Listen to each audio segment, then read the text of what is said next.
佢少咗一半咯。跟住個小腸嚇，嗰個 KOL 食嘅嗰條腸，係啊，佢食嗰條腸。Hello 大家，我係陳皮。話說上年12月，我就同 friend 去咗尖沙咀嘅一間韓式餐廳食嘢。咁啱呢，見到同場有一個 KOL 都幾出名，喺嗰度拍片賣廣告。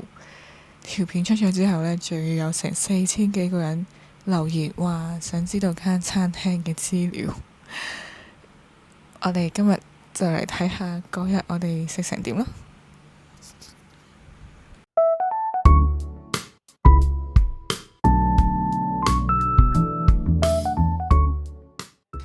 大家可以睇下條腸係細得極可憐咯。我想講完全係圖文不符。首先我要俾大家睇下我哋嗰日見到嘅 poster 先。咁嘅樣啊，大佬，邊忽似呢個樣啊？我想問。我想講條大腸呢係少咗一半咯。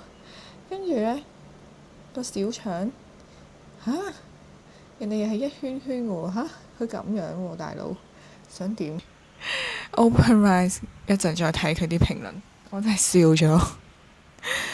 唉，OK，我哋再對比埋嗰個 KOL 食嘅嗰條腸。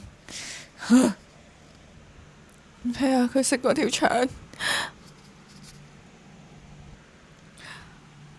超大條咯，佢條腸。Sorry 有啲反光。你睇佢條腸好大條啊，大佬！我哋嗰日仲嗌咗濟州黑毛豬5層肉嚇，佢個 poster 係咁噶嘛，係咪先？結果個5層肉呢，薄到好似薄片咁樣啊！真係嬲咗我，超嬲，激死！唉，我俾大家睇埋 OpenRice 嘅食評。網絡效應，食到一個肚屙，一個嘔，勁嬲！我想講呢間嘢真係得啖笑啦，大佬，搞唔掂喎！我想講，如果大家真係想食韓燒，我會推介。So far 我食過最好食啊！我覺得田鋪係最好食嘅，以韓式燒烤嚟講，佢嗰個五花肉呢係真係厚嘅，係燒完都好好食嘅。佢係即係你明，真係好食，即係佢係燒完仲係咁厚嘅，都仲係咁厚噶，好好食嘅真係。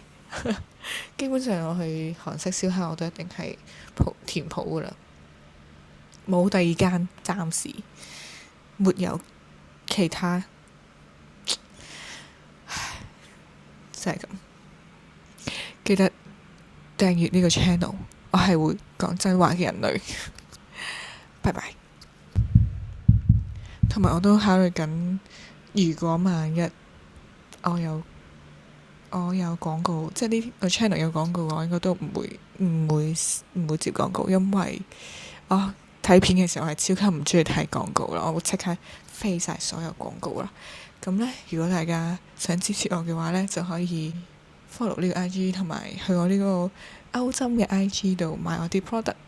多謝大家，我哋下次見啦，拜拜。